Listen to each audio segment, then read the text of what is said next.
I swear, it's like every single time I get ready to record, this stupid air conditioning comes on.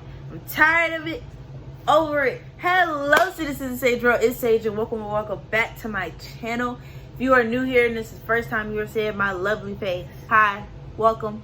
My name is Sage, and I hope you're here to stay.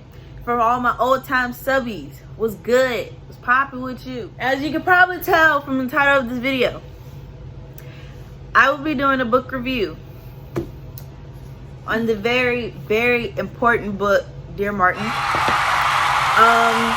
And basically a little background on this book is essentially this is a book about a young man, a young African-American student who goes to a predominantly white high school, and essentially he's going through all of these struggles with like the police and, you know, different racial profiling issues and things that I feel like today are, especially today, are still a huge issue that gets overlooked or ignored or what have you. And I really wanted to do a book review on this book, specifically because of the way that the world is now, and because reading is fundamental, and reading about stuff like this is important.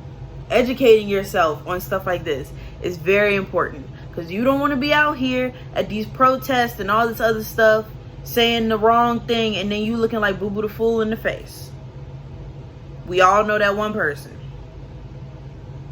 But yeah, you guys, before we get started, make sure that you like this video, give it a big thumbs up for more book reviews, because I love to read. That's one thing about me. I love to read, and I read a lot, even if it's not books like this and it's like a manga or something, graphic novel.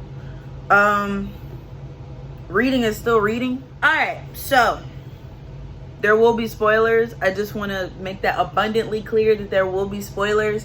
So if you're interested in reading this, I wouldn't suggest watching this. But if you're still gonna read it with the spoilers, then, you know, by all means, we here, we chilling. Dear Martin was written by Nick Stone, and she has actually written a couple of other books that I've also read, that I can't remember off the top of my head, but she does write pretty good books that I feel like are needed and are important, and they're kind of touch on stuff like this too, just in a different light. But basically this book follows Justice, this boy named Justice, and he goes to a high school where he's like one of the only few black kids that are there. For him, it's like it's really hard to try to fit in, because it's like he tries to fit in because that's the environment he's around, but it's like when he goes home, it's a whole nother situation, because he lives in like one of these small neighborhoods type of thing, you know, and he's incredibly smart. He's incredibly smart. He makes really good grades, and he makes other people jealous, because I can't even tell you the amount of times that I wanted to fight the kid in here because he had something slick to say to Justice. What you say? That's what I thought. It was one of those moments.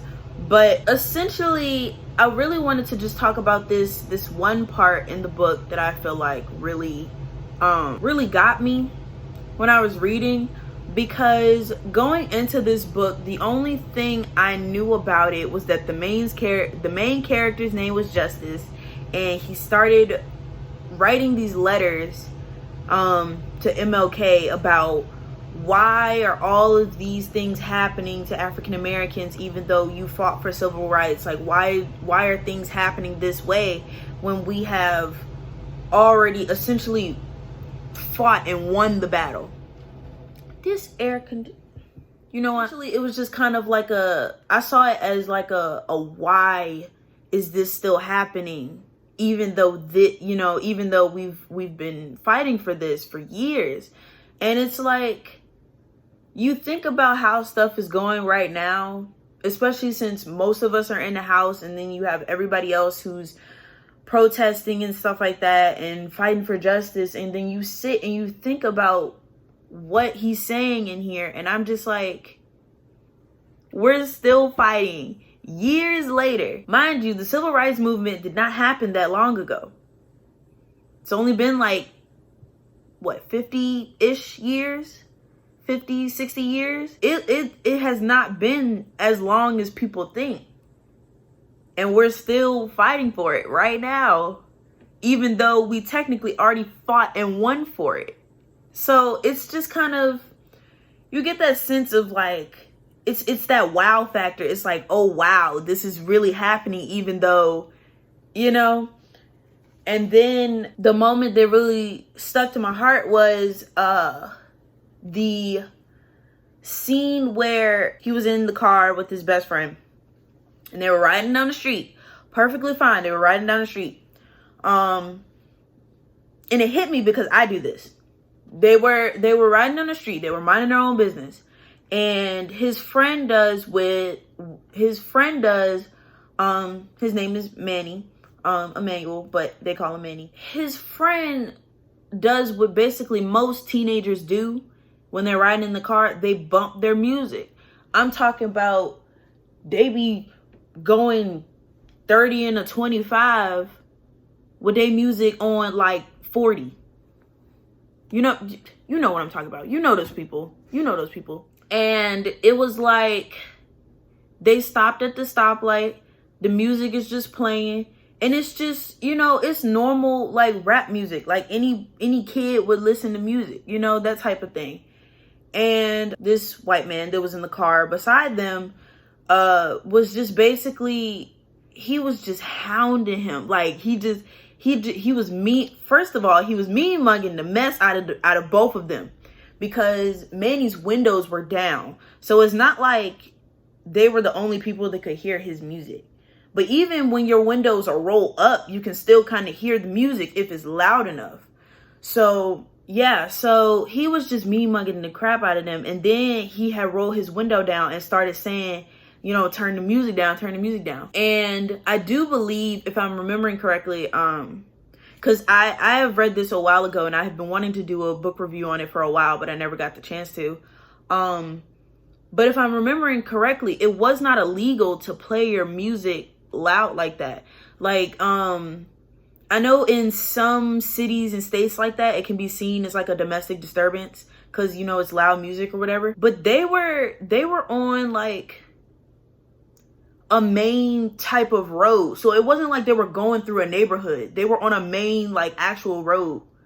Like, so I was just like, I didn't see what the problem was.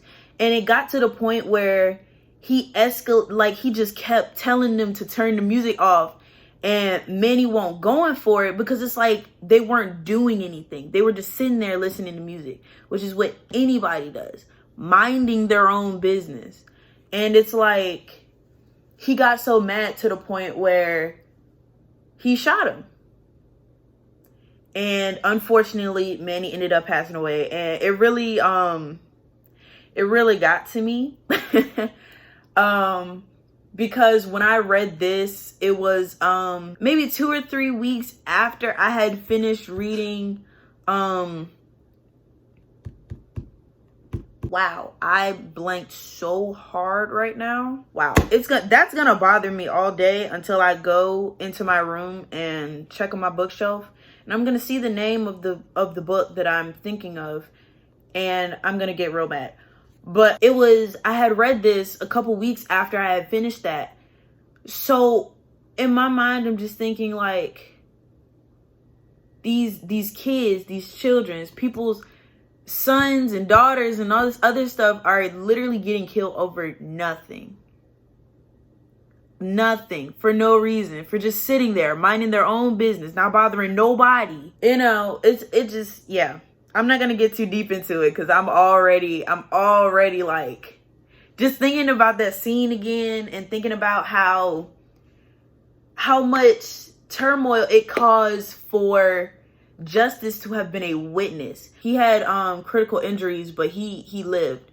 So it was just kind of like the fact that they weren't doing anything, and it put Justice in that position where, oh, I'm the witness. Oh, I lived and he didn't.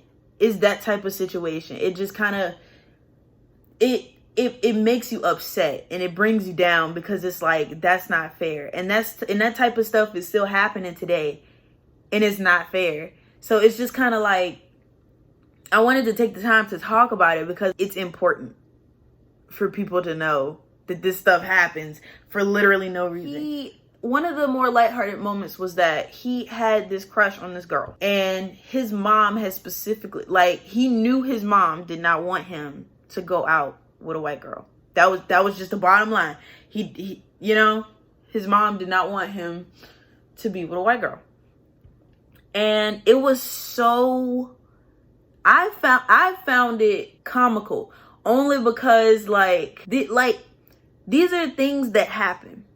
There are a lot of people who aren't okay with interracial couples. I don't know why, but you know, when you really fully immerse yourself into the characters and into the story of this, you can understand where she's coming from. Like, you can literally sit there and understand where she's coming from. And then on top of that, you guys, the moment that really set me off was the fact that, first of all, a little context. The guy that shot Manny was an off-duty police officer.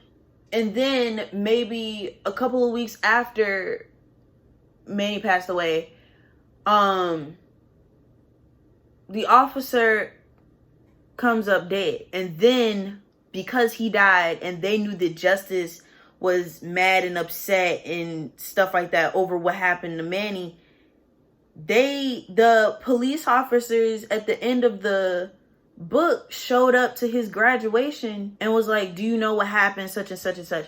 It was like they were trying to pin the crime on him, and he knew he didn't do it. So it was just little stuff like that that really kind of set me off. But overall, I'm gonna wrap it up because I'm coming up on 19 minutes and this is not okay. But yeah, you guys, Dear Martin by Nick Stone. It is a very interesting and riveting book. It's not long at all. It's a considerably short read. So I definitely 100% say that you should read this, especially with the way the times are now. And it can be such a sensitive topic, but I feel like people need to be educated about stuff like this. With that being said, I'm gonna get on out because emotions are resurfacing. Thank you guys so much for watching this video. If you made it this far, please give this video a thumbs up and comment that you made it this far, because I know I talk a lot and I know sometimes I can drag on, but y'all are still here. Yes, like, comment, subscribe to my channel for more content just like this. I really want to do more book reviews, and make sure that you hit that post notification bell to be notified every single time that I post. And with that being said, you guys, I will see y'all on the flip side. Bye!